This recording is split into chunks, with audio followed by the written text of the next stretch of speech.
4월 9일 수요일 김유정의 톡톡 동안입니다. 역대 최악의 입원 산불과 관련해 한국장애학회가 성명을 내고 장애인에 대한 재난 대응책 강화를 촉구했습니다. 전근배 학술 이분과 위원장 연결해 자세한 얘기 들어보죠. 안녕하세요. 예, 안녕하세요. 네, 이번 산불과 관련해서 장애학회에서 성명을 냈다고요. 네, 그렇습니다. 한국장애학회에서 이번 산불에서 드러났던 이 장애인의 안전 취약성을 심각하게 받아들여서 네. 이 재난 대응 체계 개선을 촉구하는 성명을 발표했는데요. 음. 한 번 더 이제 희생된 분들과 유족들 그리고 피해를 입은 모든 분들에게 위로를 전하고 싶습니다. 네. 어떤 내용인지 좀 자세하게 살펴보도록 하겠습니다. 일단 이번 산불에서 피해를 입은 분들 가운데 장애인분들이 좀 많으셨습니까? 재난 이후에도 계속 사상자는 생길 수 있는 상황이라서 네. 이 정확한 통계는 아직 집계 중일 테지만 이 현재까지 소방청에서 밝힌 이 영남권 대형 산불 인명 피해 현황에 따르면 네. 이 사상자 총 82명 중에 60세 이상 고령자가 45명으로 가장 큰 비중을 차지하고 있습니다. 네. 이 아직 재난에서 장애인 분리 통계가 이루어지지는 않고 있어서 음. 장애인을 별도로 파악되지는 못하고 있는 상황입니다만 네. 이 대부분의 고령자가 장애인이라는 점을 감안할 때 그리고 음. 또 다른 언론 보도에 따르면 이 소아마비 장애인과 청각 장애인, 와상 환자라든지 치매 환자 같은 음. 분들이 상당수 사망자에 포함되어 있는 것을 볼 때 네. 고령자는 사망자가 상당히 많다라고 볼 수 있을 것 음. 같습니다. 그렇군요. 이번 산불이 또 워낙 빠른 시간에 급속하게 확산하다 보니까 대피가 정말 어려웠잖아요. 네네. 이런 상황에서 정말 몸이 불편한 분들은 더욱더 대처가 어려웠을 것 같은데 이런 이유 때문에 이제 평소에 장애인을 위한 재난 대책이 마련돼야 한다. 이런 말씀하셨죠?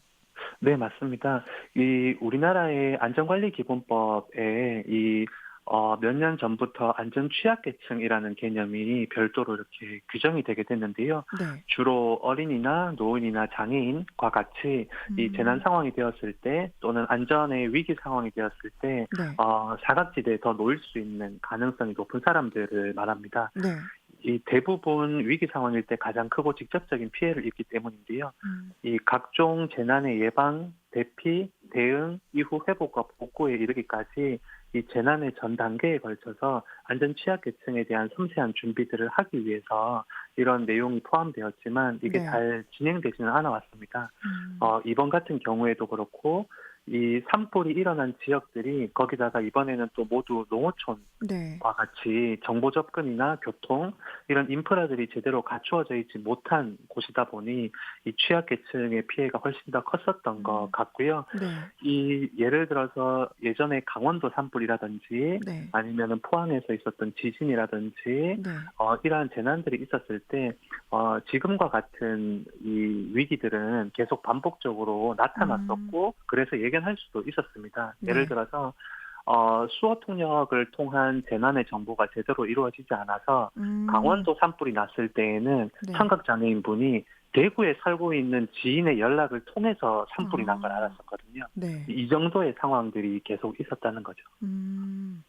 그러니까 이렇게 좀 안전 취약계층에도 이제 도움이 될 재난 대책이 필요하다라는 말씀인데 실제로 그러면 이런 좀 장애인 재난 대책 마련돼 있지 않은 현실인가요?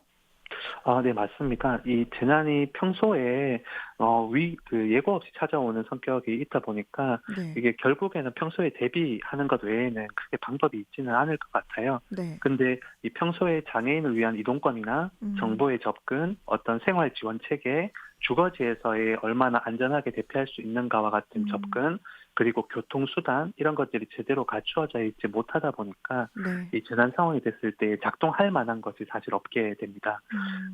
재난이 발생해서 특별하게 더 차별이 이제 이루어진다기보다는 네. 평상시에 차별이 켜켜이 쌓여져 왔다 보니까 이 음. 재난 시에 더 큰 피해로 이어지는 것 같아요. 네. 보건복지부에서 이제 장애인차별금지법 이행 실태 조사를 2021년에 했었는데요. 여기에는 전국의 각종 공공기관이나 민간시설 2,100여 곳을 조사한 내용입니다. 네. 그런데 이런 기관들 중에 57.6%가 장애인을 위한 재난 대응이나 대피 계획을 갖추고 있지 않는 것으로 나왔습니다. 네. 당연히 수도권보다는 비수도권 지역이 미비율이 더 높았고요. 그 이유로는 필요성을 딱히 느끼지 않는다거나 네. 아니면 관련된 내부 지침이나 규정이 없다 이런 것들이 주로 막 갖추지 않았었던 이유였었는데요. 네. 이 수치만 보더라도 이제 평상시에 계속 위험이 키워져 왔었다라는 걸 알 수 있습니다. 네. 정말 평상시에 이런 좀 재난 대응이라든가 대피 계획을 갖고 있었더라면 피해를 조금은 더 줄일 수 있지 않았을까 이런 생각도 드는데 유엔에서도 보니까 우리나라의 장애인 재난 대책과 관련해서 개선하라고 권고를 했다고요? 네, 맞습니다. 우리나라가 이 장애인 권리 협약을 비준한 가입한 국가이기 때문에 어느 정도 이제 정기적으로 유엔의 이제 정책에 대해서 심의를 받고 있습니다. 네. 22년에 그게 또 한 차례 있었는데요.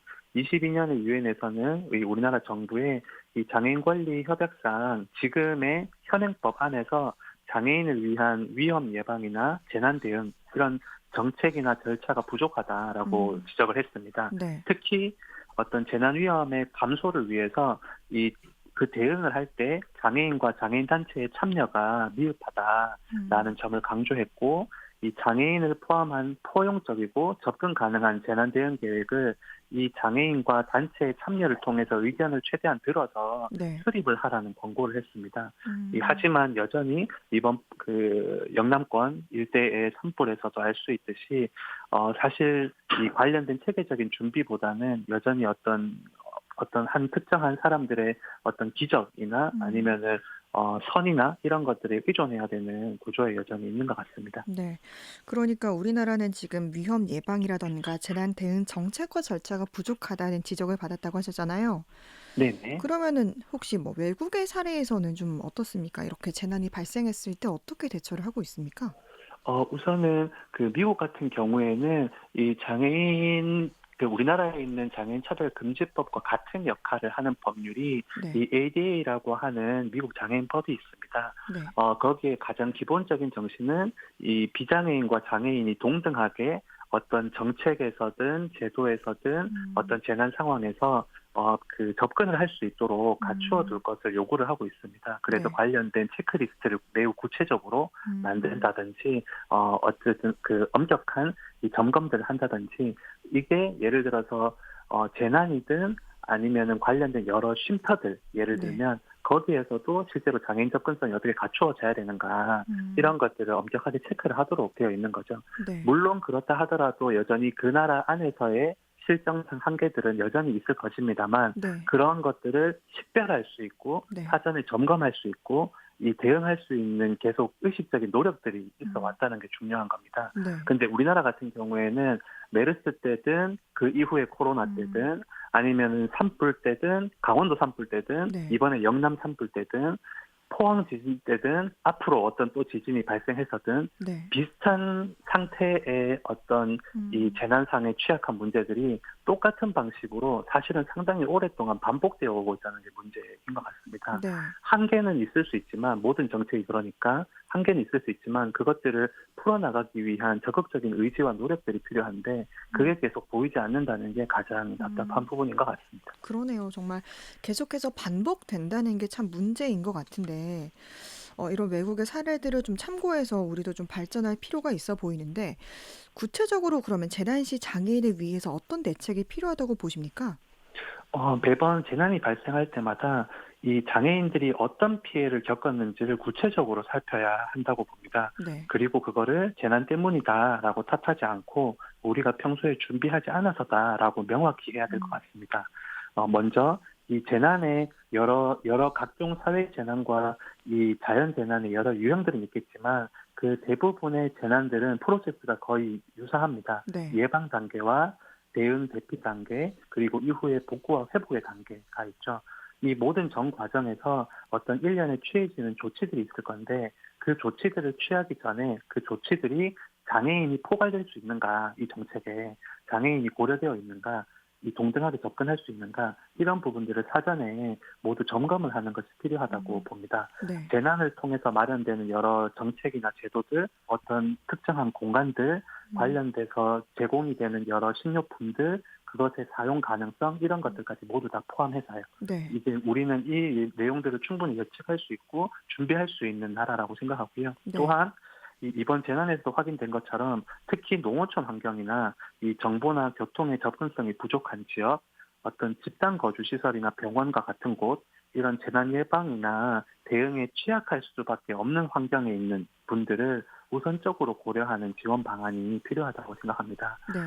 그리고 이재민 지원이나 피해 복구 과정에서 예를 들어서 장애인에 대한 돌봄 문제가 발생했을 때 음. 그것으로 다른 가족이나 다른 친족들이 그리고 누구보다 장애인 당사자가 네. 2차적으로 계속 연쇄적인 피해를 입지 음. 않도록 이 활동 지원 서비스와 같은 적극적인 사회 서비스 보장이 필요하고 네. 그리고 접근이 가능한 주거지들이 필요하기도 합니다. 의료 지원도 마찬가지고요. 네. 그리고 꼭 말씀드리고 싶은 것 중에 또 하나는 이게 사회적 원인을 계속 밝혀야 된다라는 것인데요. 음. 이번에 재난의 희생자 그리고 피해자들 중에 장애인 고령자 가구에 대해서 피해 규모만을 조사할 것이 아니라 네. 이 사람들이 평소에 어떤 삶을 살았는지를 조사해야 된다고 생각합니다.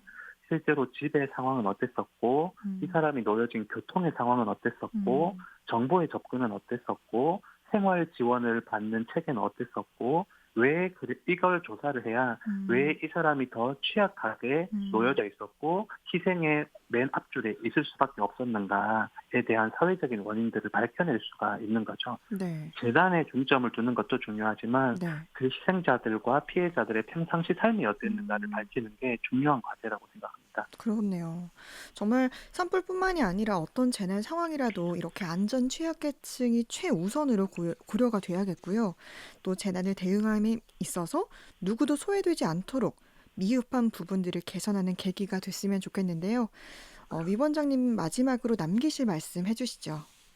사실 그 재난이 모두에게 평등하지 않다라는 건 우리가 이미 알고 있습니다.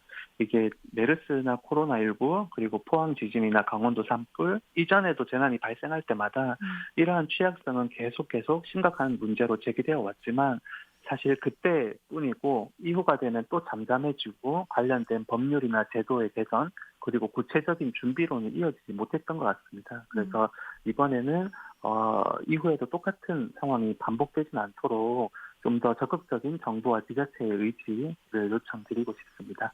네. 한국장애학회 전근배 학술위원장과 함께했습니다. 말씀 고맙습니다. 네, 고맙습니다.